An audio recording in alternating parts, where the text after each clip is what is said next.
Atos dos Apóstolos, capítulo 12, versículos 5 e 6.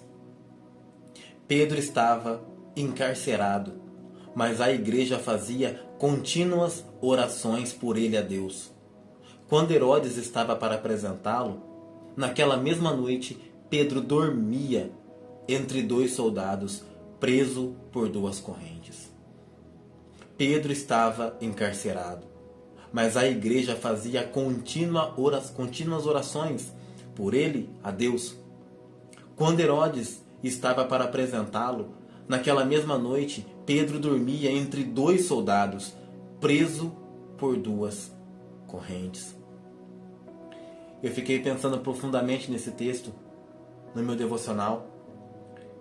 Lendo essa passagem, algo me tocou e eu fiquei refletindo, eu fui até mesmo descansar, pensando nessa passagem.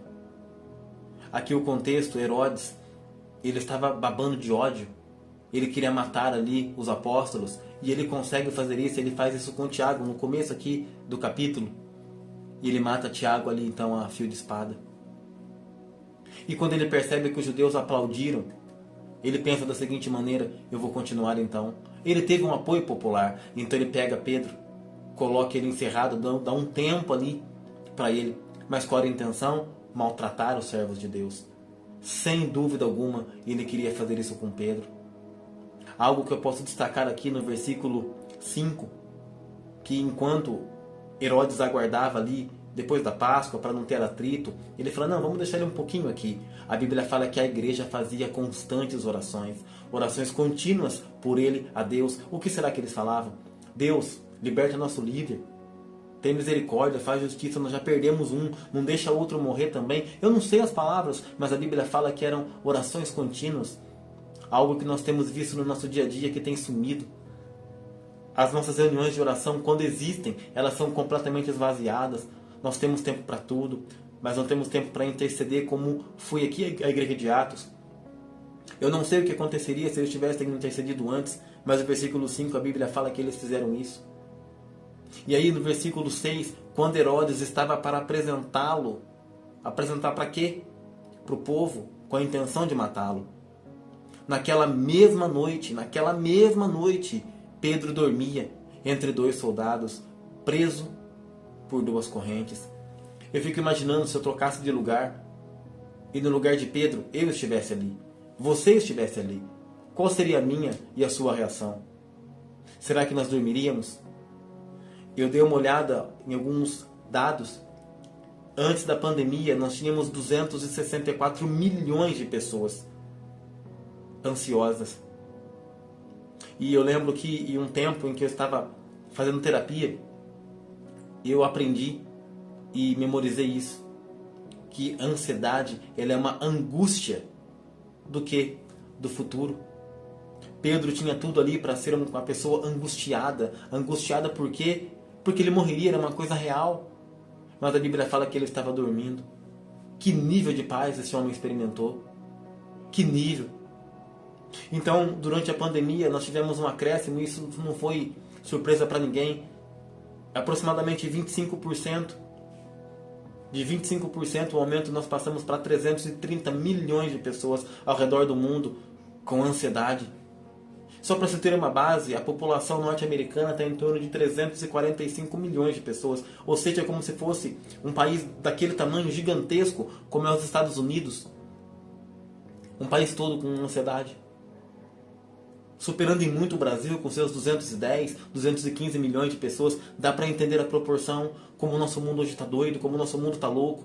Em termos de produtividade, pessoas que estão nessa situação, uma estimativa é que é perdido 1 trilhão de dólares americanos dentro desse cenário. Quando a gente pensa nos PIBs de alguns países subdesenvolvidos, não chega a isso. E olha que complicado. Só de pessoas ansiosas nós desperdiçamos algo que poderia vir ao mundo, uma criatividade maior, uma lucratividade maior, outras pessoas sendo beneficiadas, mas nós mergulhamos nesse mundo, um mundo de muita correria, um mundo muito louco.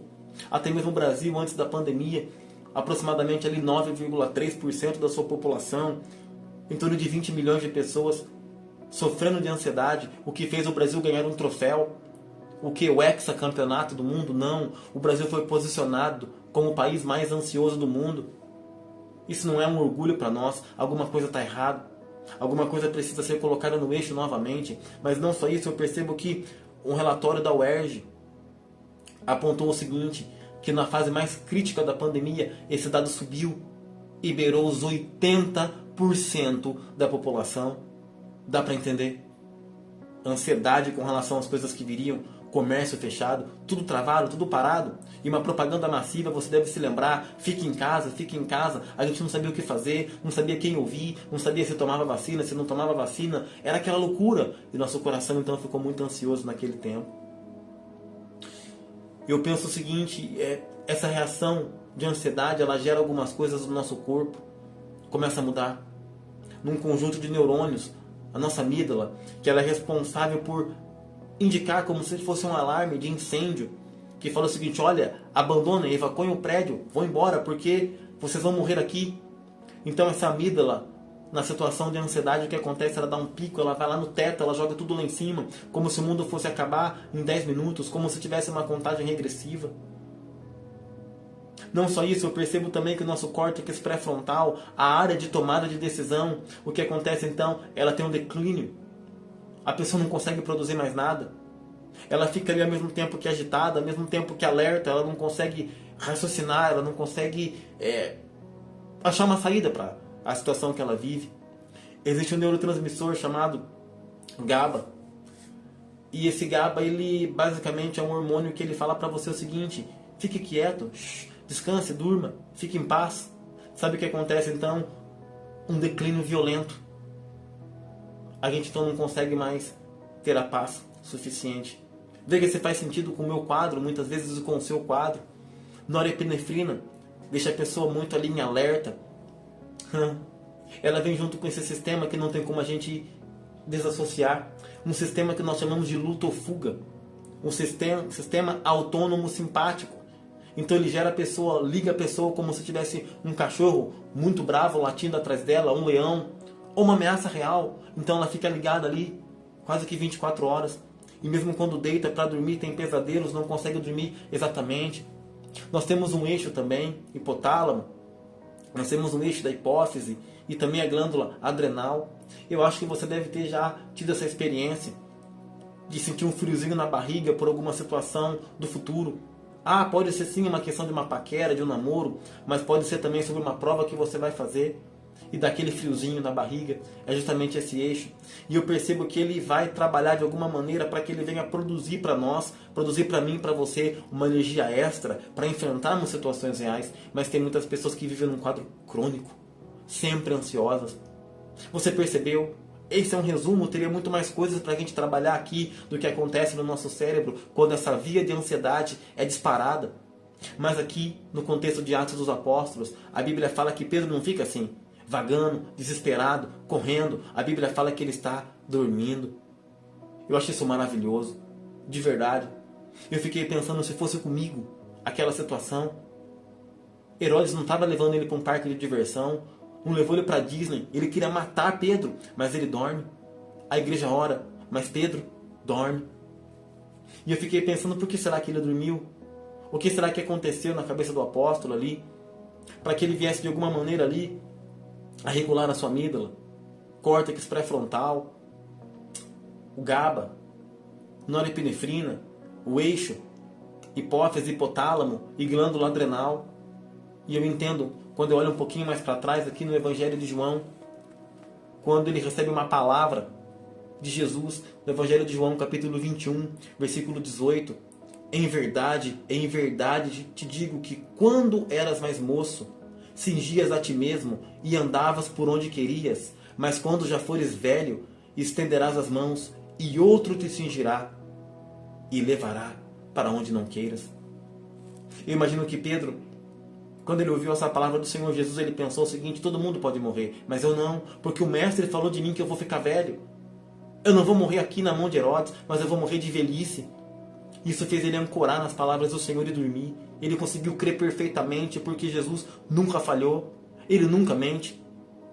O apóstolo Paulo, ele fala na carta aos Romanos: seja Deus verdadeiro e todo homem mentiroso. O que nós precisamos? No que nós precisamos crer? Onde nossa fé está ancorada? Será que nas pessoas? Será que nas circunstâncias?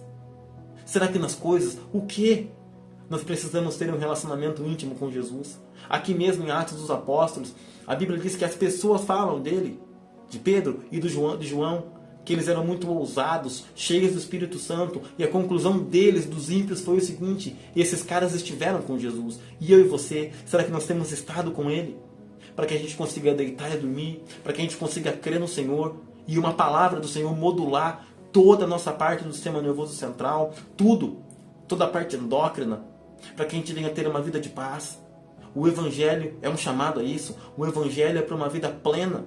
Não é para a gente virar estatística no meio de um monte de pessoas que não conhecem a Deus. Entenda, eu sei, a ansiedade ela é multifatorial. Tem muitas coisas que podem acontecer que levam essa via. Mas uma coisa eu tenho certeza. Como diz o Salmo 138:2, e quando eu olho para o reflexo dele no Novo Testamento, eu entendo o seguinte, que Deus, ele exaltou acima de todas as coisas o seu nome e a sua palavra, qualquer que seja a causa, qualquer que seja a via, e eu entendo que pela palavra do Senhor revelada, por um momento de intimidade, por um momento de oração, essas coisas caem por terra. Nós não fomos chamados para ter essas síndromes, ansiedade, estresse, depressão, fomos chamados para viver em paz. Jesus fala o seguinte aqui no Evangelho de João: deixo-vos a paz, a minha paz vos dou. Não vou lá dou como o mundo a dá, para que você viva ansioso, para que você viva sem conseguir dormir, para que você fique o tempo todo dopado, precisando de medicamento. É hora da gente se levantar em fé e falar: Jesus, eu quero ter uma palavra como Pedro, para que eu possa dormir, para que eu possa relaxar e crer que o Senhor está comigo até o final, como o Senhor falou. Que esse venha a ser o contexto meu, que esse venha a ser o contexto seu, em nome de Jesus. Pedro estava encarcerado, mas a igreja fazia contínuas orações por ele a Deus. Quando Herodes estava para apresentá-lo, naquela mesma noite, Pedro dormia entre dois soldados, preso por duas correntes.